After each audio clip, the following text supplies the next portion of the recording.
Creating a virtual event requires meticulous planning and has quite a lot of challenges. My name is Zhenia and I am VP of Customer Success at VIA Events, and together with me is Michal. She is the VP Sales at VIA Events, and we are both living and breathing virtual events with hundreds of happy customers and over 300,000 attendees that visited our events. As a part of our job, we guide our customers on what is the best way to do a successful virtual event. And in this short session, we would like to discuss the 11 most common mistakes that virtual event organizers make, how to avoid them, and what to do instead. The first and most common mistake is not setting the right goal and not creating KPIs to measure what is a successful virtual event. Usually, organizers and companies create events without really determining what will be considered as a success, and then take the data from the event and market it as a great accomplishment. It is like driving somewhere without determining a goal and then stopping when the fuel runs out and saying all along that this was the destination we were going to. The first question we ask our clients is, what do you consider a successful event and how do you want to measure it, and guide them in creating the right goals and KPIs for their event. Always determine the goal for your event, make it measurable, meaningful, and plan how you're going to get there. Very often, the organizers want to know everything, every click and every movement. Sure, getting valuable analytics is very important, but what is the KPI? Usually, there's no KPI behind all the data in the virtual event, and what the organizer is left with after the event is a spreadsheet with 50,000 rows and very little understanding of what actually happened on the event. I get that the business requires to sell information to sponsors or senior management, but what is the value and how do we measure it? We recommend using and integrating an analytical solution that will know how to answer all the important questions and make sure that the platform you are using will provide the answers you need. Please set up in advance the KPIs, determine the significant actions you want to measure and what is the value of each of these actions is going to bring. When creating the user experience, the most crucial mistake is to choose the wrong delivery method for sessions, content, and networking. There are a lot of different ways to stream a live session, to network between attendees, and watch collateral material. When you choose the wrong method for the required experience, getting the desired results becomes much harder. For example, if you choose a webinar delivery for a session that requires audience participation, you will spend a lot of time waiting for the needed input, and the goal will not be achieved. Simplifying the entrance to the event is one of the keys to a great event. Imagine if you were come to a physical event, but the doors were closed and there was a sign, "Please enter from another gate, 10 kilometers away." I'm sure that would make your attendance doubtable, and probably you would not come in the best mood.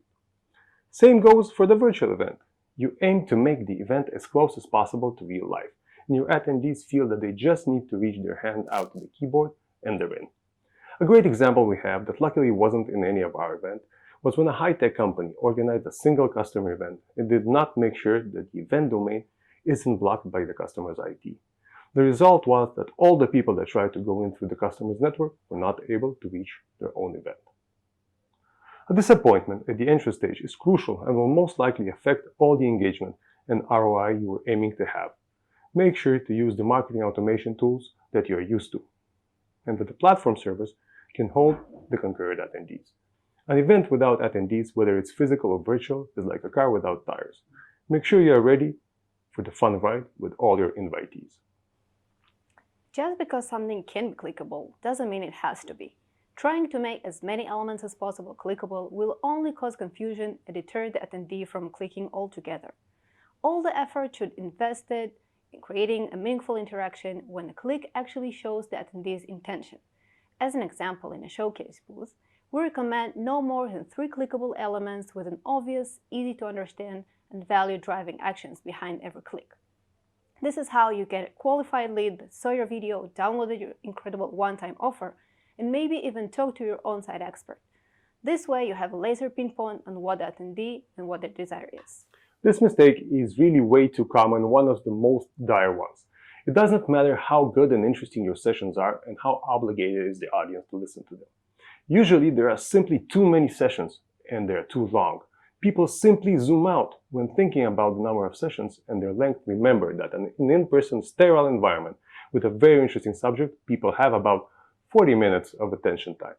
In one event, we had to broadcast 9 hours of webinars. Each hour each webinar for 1 hour long. The attendance dropped by 90% by the third hour. Now, working from home with spouses, children, work stuff, and absolutely no consequences if you mute the screen, you have 20 minutes of attention at best. We recommend our customers to do a short, powerful, value-packed session of about 15 to 20 minutes with 5 to 10 minutes Q&A sessions, and the entire length of all the speeches, keynotes, and presentations not exceeding 2 hours. Keep up the anticipation for next time. Who is attending the event? Who is the event for? Why did the audience come? Here I really have to give kudos to many event organizers for actually doing a great job in mapping out the audience for their event. The problem begins with not actually understanding what the audience wants and what is their level of understanding in web technologies in particular and button pushing skills in general. If the UI and UX of the event is confusing or unclear, even the best event will not generate the impact it could have. Make sure to keep things simple and clear. I'm not sure that spending hours choosing the clothes for a 3D avatar will serve a medical convention, or that a flat webinar look will excite a gaming community event. Choose the right experience for your audience. You can use focus groups, questionnaires, and always try to give the attendee clear instructions on how to perform the most important available actions. Too much on-demand content. In general, very often, organizers try to overwhelm their attendees with too much content. It seems like the marketing material folder of the organizer's computer had something bad to eat, and the documents section in the events was the barf bag. Less is more. You want to emphasize the most interesting and valuable solution, service, or message for your attendees, and not to send them scrolling through various documents and actually reading or watching the corporate content you produce. Decide what is the main focus and goal of the event, and get all the content to emphasize that and drive your attendees' attention and actions to that goal. We recommend putting a single video per screen and not more than 3 resources for the attendees to explore. Keep things clear and on point. Organizing an event is like herding cats. Many opinions of many different stakeholders, and sometimes those opinions create an experience that is great for the organizer's ego, but not so great for the attendees, especially when it comes to giving value first. It is not new that we're in an overflow of information. Getting information about everything is as easy as sweeping up your finger. Sometimes event organizers believe that showcasing services and giving our view of COVID-19 reality session is enough to get people to attend their event. Well, sorry to break it to you, but if you don't make the attendance of your event valuable for the attendee in a clear and simple way, you will not get many attendees and sure will not get as much engagement.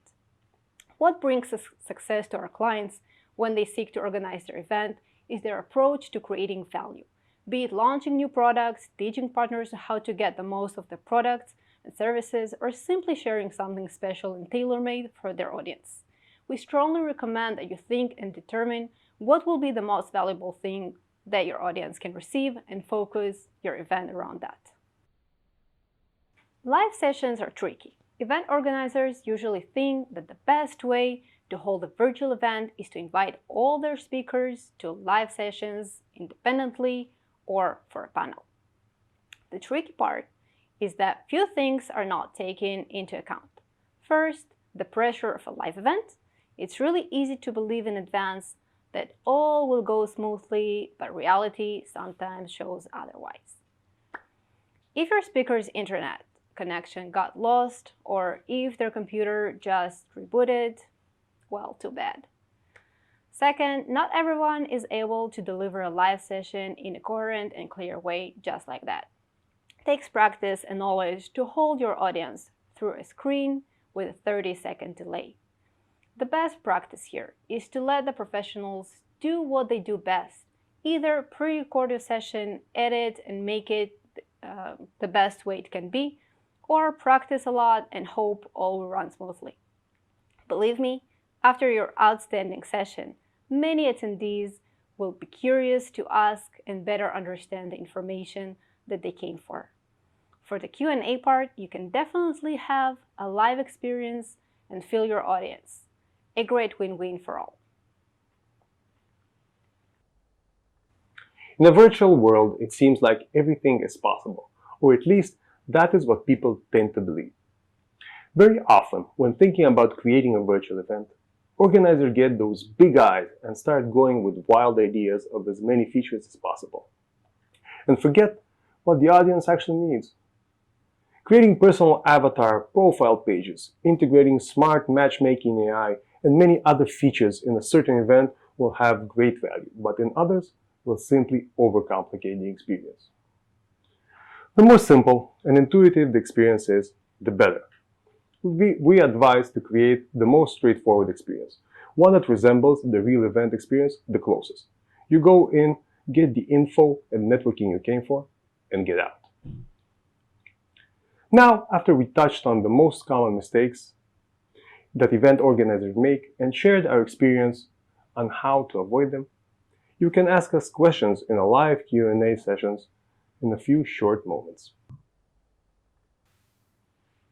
Together with Zhenia and me, we will host the CEO of MSM, marketing and event producer, the extraordinary Miri Storfer, and Antonija Hajman, international charter expo organizer and manager, that together with us have made an industry-changing B2B event with over 3,500 one-on-one meetings in short 3 days.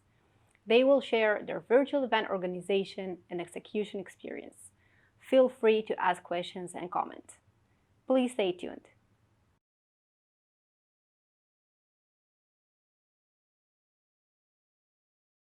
So good evening, everybody. Good day, wherever you are in the world today, tonight. Very, very glad to see you today with us. Here with us is Zhenia. Please take it away. Yeah. So everybody, welcome back. Thank you. I hope you enjoyed our tip session and you have some things to say. Maybe you got some insights or you have something to share. But first, I want to present our guests. So here with us also Miri and Antonija that we presented in the recorded session. And I would like to start with Miri. So Miri, can you present yourself? Maybe tell us a little bit about what you're doing. Hi, so I'm Miri. I'm the CEO of MSM and Miri Storfer Marketing. I'm located in Tel Aviv, Israel. We specialize in two major activities. One is marketing as a marketing agency, providing marketing activities in as an outsource agency for global companies like Oracle, HP, Intel, Microsoft, local companies here in Israel. And based on that, part of the things we have been doing in the last 18 years is producing B2B events from a variety of combinations and kinds, conventions, conferences, incentives, all, as I said, for B2B businesses, mainly high-tech and pharmaceutical companies. So thank you very much, Miri. Thank you. We're very glad that you're here with us. Of course. Also here with us today is Antonija. So Antonija, please tell us also a little bit about yourself, your background, where you're coming from. We'd love to hear it. Of course. Hi, everyone. My name is Antonija. I am the project manager of ICE. ICE is a B2B event in the yacht charter industry, so International Charter Expo. I joined the YACHTMASTER group 3 years ago. We are based in Zagreb, Croatia, and our core business is organizing events for the yacht charter industry. So we organize physical events in Athens, Annapolis, Zagreb, Vienna, everywhere.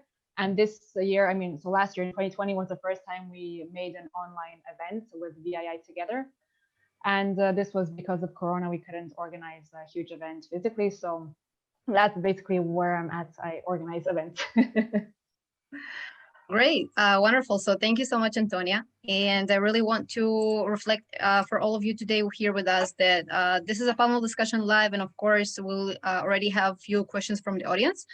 If we have time, we'd also love to hear you guys afterwards, to hear your thoughts, your questions, and so on. So the first question we have here today is for you, Antonija, and we'd love to know, what was the hardest part for you planning and executing your virtual event? So you had a very big event with many exhibitors and, over a global audience from all over the world. So please tell us a little bit about that. Yeah, so basically ICE gathers the yacht charter industry together. We have people from all over the world joining physically in Vienna, so the year before. We had more than thousands of people coming together, discussing business, meeting each other, expanding their networks. So because of the whole Corona situation, we needed to make something different. The hardest part, I think, at the beginning was trying to decide whether or not to make it online and digital, because one of the main parts of ICE is the personal touch, people getting together in person. And we knew that people are hesitant to change. They don't like change, especially if they're not very technologically advanced and they're scared of trying something new. And the hardest part was trying to come to that decision, should we make it digital or not? When we decided that we will make it digital, and it was actually a smart move in the end, the even harder part was trying to convince all of our attendees that this is a good thing. It is a good solution. It's easy. It is user-friendly. And it is a lot more affordable and safer than if we had a physical event. So those two things were really hard for us and for my team. However, when it came to the execution part, the event, when it started, it was easy. Everything went flawlessly. The hardest part for me personally was the 30 minutes before, where there were so many questions. What if we did something wrong? What if we forgot something? What if our clients don't understand what they have to do, because they're not all the smartest people in the world with new platforms and everything. So I think honestly that was the hardest part when the event actually started. Right. I think that I can agree and I can relate to many of the things you said, because, obviously we just we are organizing a live event right now today. So many of the same questions, I think every client and every customer and every organizer is actually asking themselves 30 minutes before the event starts. So I think that you nailed it. Really, your event was amazing and a really outstanding, memorable, amazing event. So really great job on that. And then thank you for sharing this.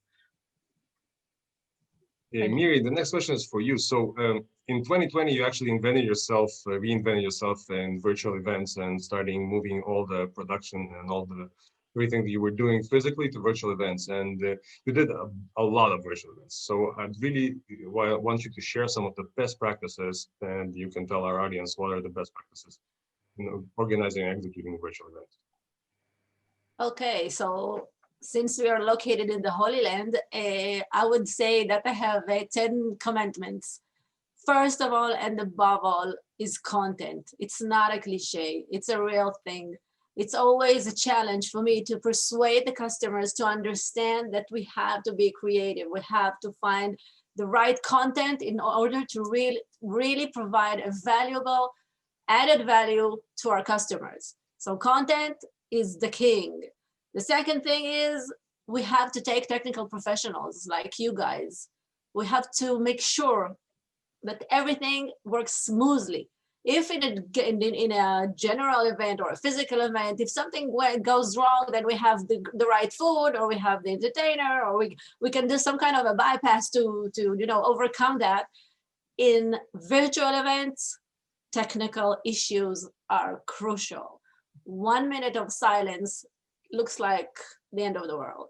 So having professionals around us, using the right technology, and I'm always trying to be at the, providing our customers with the latest thing.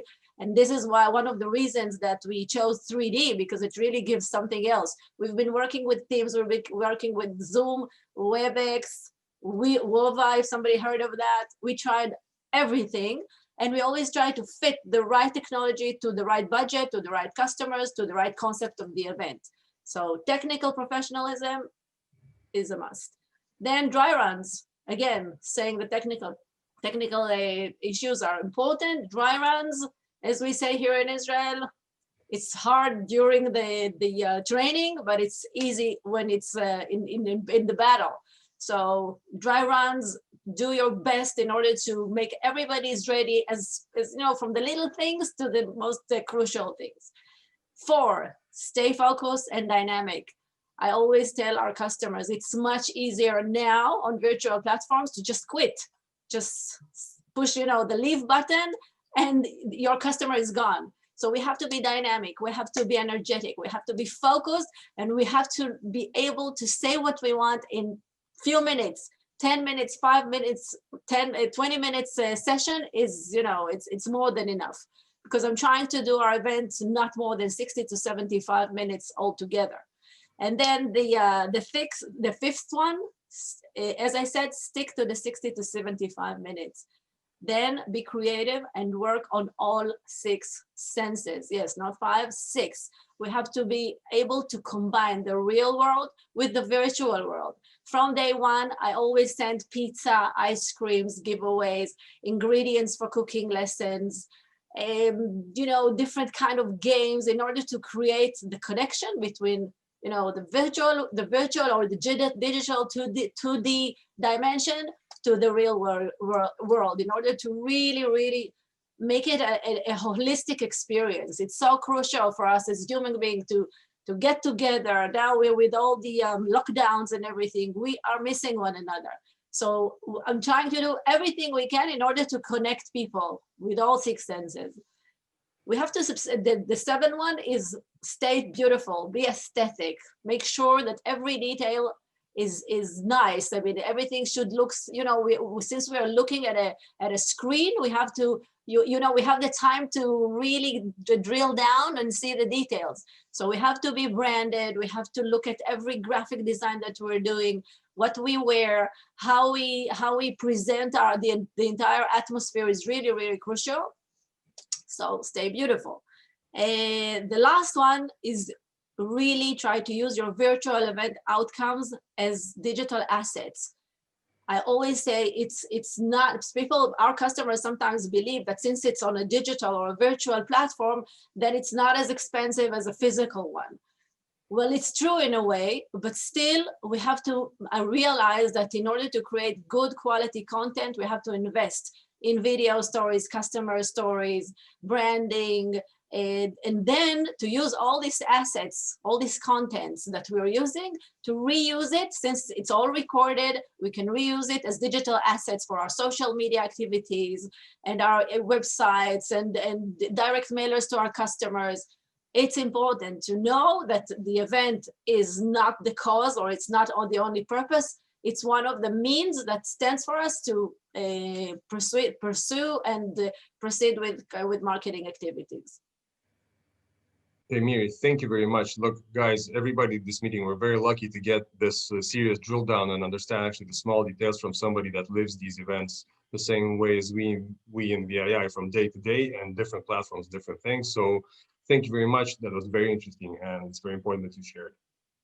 Yeah, I agree. And I can also say, and this also relates to the question, next question for you, Antonija, actually, is that, you know, one thing is for you to choose the vendor that you want to work with, but it's a whole nother thing when you get the feedbacks from your clients, your customers. And I think that this is also a very challenging point when you get after the event and everything went flawlessly and you're still not sure what your attendees really felt. So we would love to hear actually about the feedbacks that you received, because you had, you know, global audience from all over the world and people who were, you know, used to travel to Vienna or Croatia. So would also like to understand, you know, what they thought and what do you agree with that feedback, and what you can share with us about that. Yeah, of course. We actually got a lot of feedback from the moment the event shut down. The last night, people were sending us emails and messages very positively. People have to understand that people in our industry never tried something like this before. They're not very technologically advanced. 99% of our clients never had the opportunity to try something online where they could meet with people nonstop. People had to pre-arrange meetings in advance for them to actually happen in the event. There was lots of things that had to be done, and all of the people actually did a really good job. We got lots of positive feedback. Just so everybody can understand, we had people from more than 35 countries. We had 112 booths where visitors and exhibitors could have meetings which lasted 30 minutes. And as I mentioned, ICE is very important. It's important that everybody meets together. So we didn't have this personal touch at ICE, but people were very happy and thankful that we managed to organize something for them to meet. Since Corona, we didn't allow for large expos in November. It was even worse in November than what it was in March. People were really thankful that they could meet with everybody, that they could meet new people, which they might have not had the chance to meet without our event. So overall, people were really happy. 30 minutes for meetings was enough. And this was the most important. Also, as Miri mentioned, physical boat shows and other shows are a lot more expensive than virtual ones. So in this crazy year, finances were also very important. And for them to participate at our show was a lot more affordable. and safer and more time convenient. And everything in the end turned out really well. And of course, every product or service has negative feedback as well. People had some bugs as usual. People cannot work with their cameras or microphones or something similar. But there is one thing which we will implement for our next event for sure. The physical event was usually held during 2 working days and 1 weekend day, because after the weekend day, we had a big party where everybody had a little bit too much to drink. So it was logical for it to be on a Saturday. And we actually had the same concept for the virtual event. And the majority of comments which we got was that it should have all been during the working day, since it is a B2B event. People are working from home or their office. So for our next event, we will have all 3 days during a working week and not on the weekends. So yeah, that was it. I want to continue a little bit on that question. I want to continue a bit on the question. I would like to know, maybe it's kind of rude, but I don't know, I still want to ask it. How was the business side of the thing? So when we're looking at what your vendors, so you have a very specific kind of crowd and they were actually meeting to do business. So I just wanted to, did they succeed in doing the business? So how was the business results? Yeah, so the yacht charter industry suffered a lot this year, especially the bareboat one, which is, it's not the luxury mega yachts. We focus on bareboats, so catamaran, sailing yachts, sailing boats.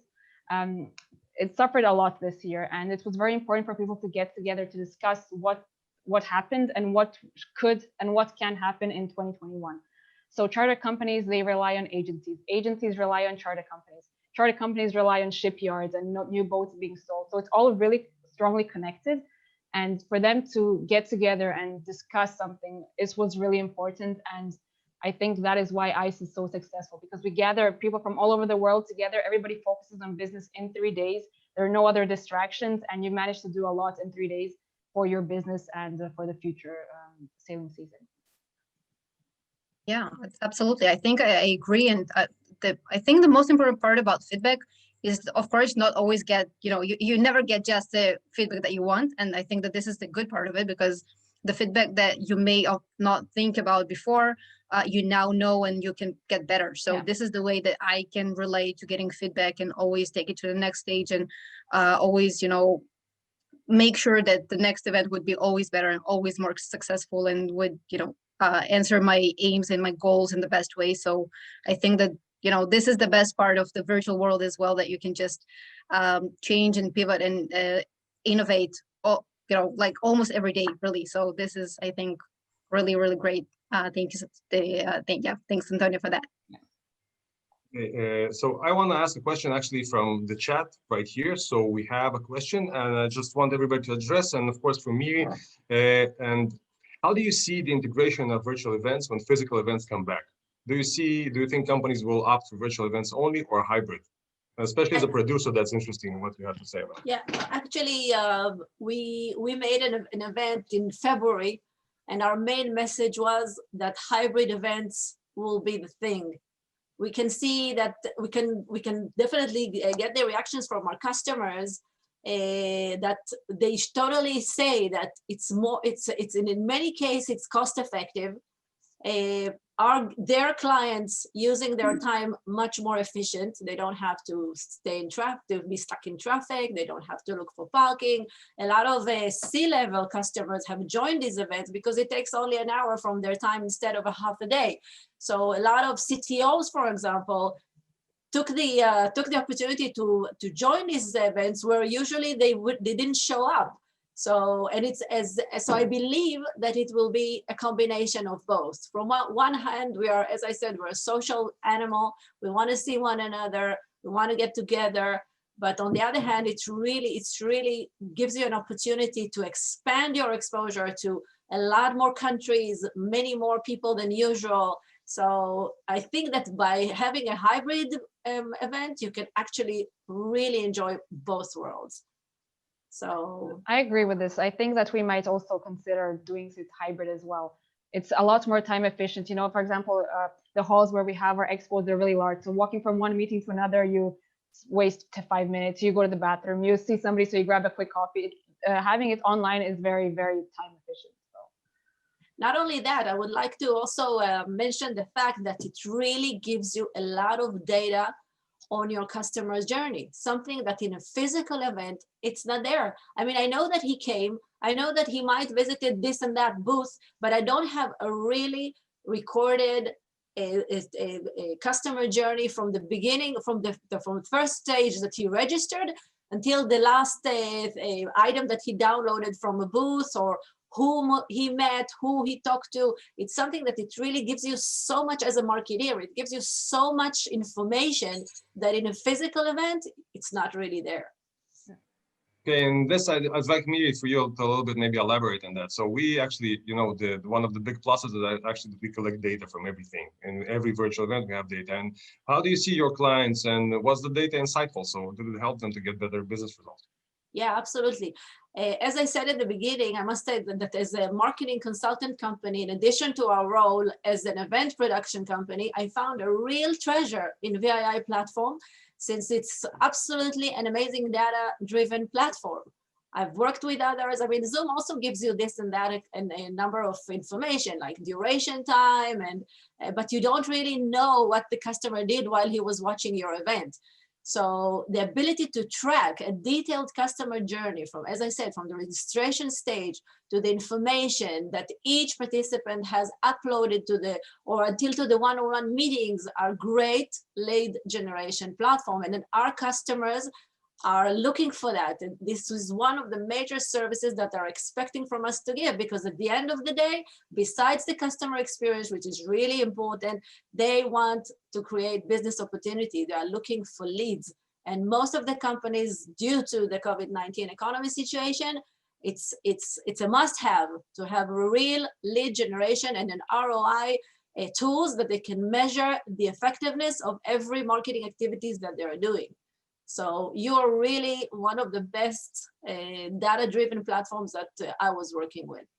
And it's not because I want to flatter you. Thank you very much. Thank you very much for that. We're actually in the creation of the platform, and you can also check out one of the sessions when our CEO will talk about that, is talking about that and on demand. And one of the ideas was that we do want to create the data-driven analytics. We don't want to do an event or do a platform that's only for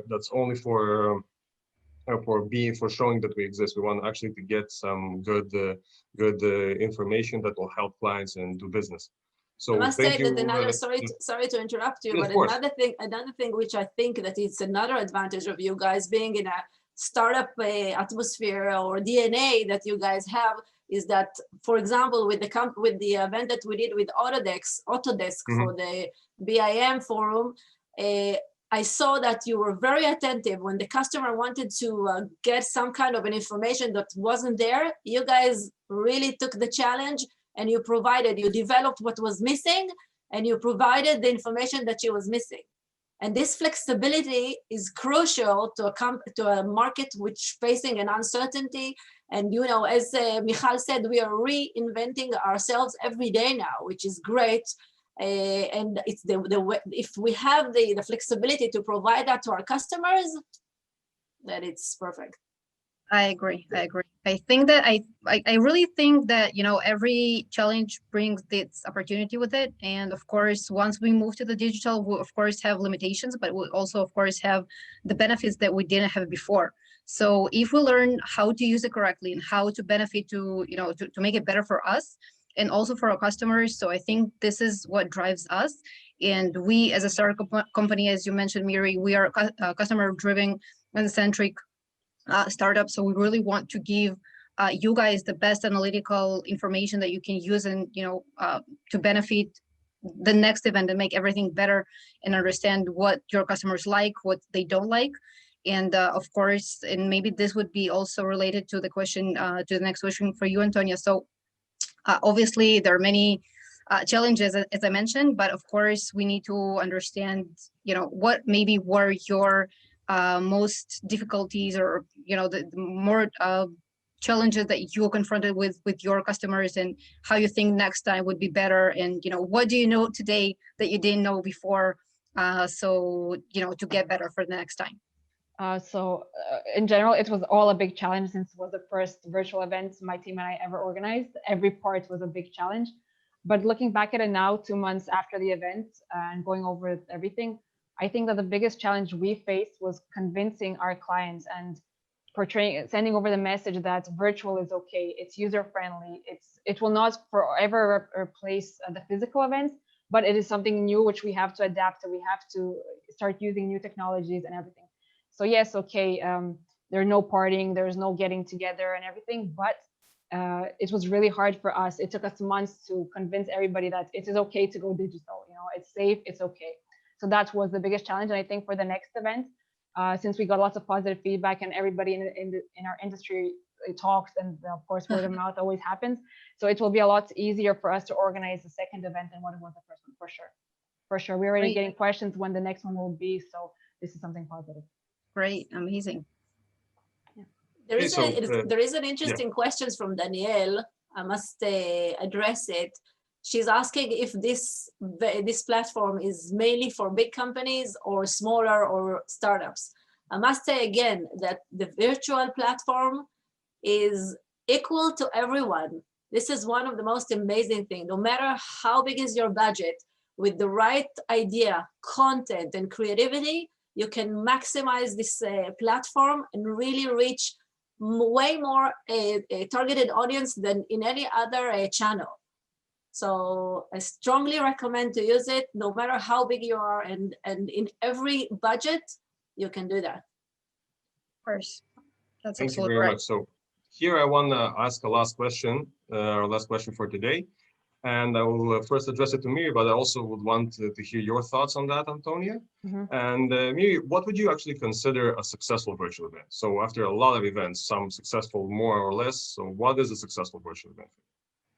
Well, actually, a successful event is an event that creates both memorable customer experience and business opportunities, as I said. Our responsibility to our customers is, from one hand, always to be able to offer them cutting edge technologies. Because again, we were the first one to do that in Israel, but I must say that in less than 6 months, the competition is there. A lot of my colleagues, which at first were blown away from the pandemic and they were a bit scared and they just shut down, realized that it's here to stay. And they moved with the cheese, as I say, and they adopted, and there are a lot of competition in this platform as well. So we always have to be ahead of the competitors, but yet to combine it with a great and creative platform like you guys that allow them to deliver professional information, all wrapped up in a fun and enjoyable environment. We are all human beings. We want to have fun on every platform, and let's use it. Thank you. Thank you very much for this. Antonija, what do you think is a successful virtual event? In our industry and what I learned from all this, I think that a successful virtual event is if all the clients get what they hoped they would get. So if they got all the business connections they wanted, if they got the results they wanted in the end, then my team and we did our job perfectly. So if they got all the new connections, if they had all the successful meetings successfully, which they planned in advance, if they were satisfied with the overall user experience as well, with the platform, with the customer service my team and your team also provided them, then we did our job perfectly, and it was a success. Okay, thank you very much.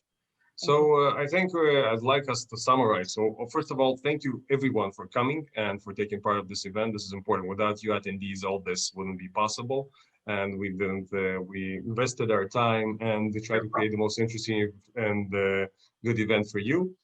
Also, thank you, Miri and Antonija, for sharing your thoughts and also, in general, going on this journey with us. So trusting us as being one of your platform and doing your events with us and actually going on this virtual interesting journey together. So I want to wish everyone a good evening or good night or good day. And if you have, the platform, by the way, will be available for some time from now in VOD. So everything that you watched, including our conversation right here, will be available on VOD. You just go on the different areas and you can click it and enjoy all the content. It's not going anywhere. And I wish everyone a good night or a good day. And thank you very much. Thank Goodbye. you. Thank you, everybody, Thank for you. joining Thank us. you. Have a Bye-bye. great day. Bye. Bye. Thank Soon. you.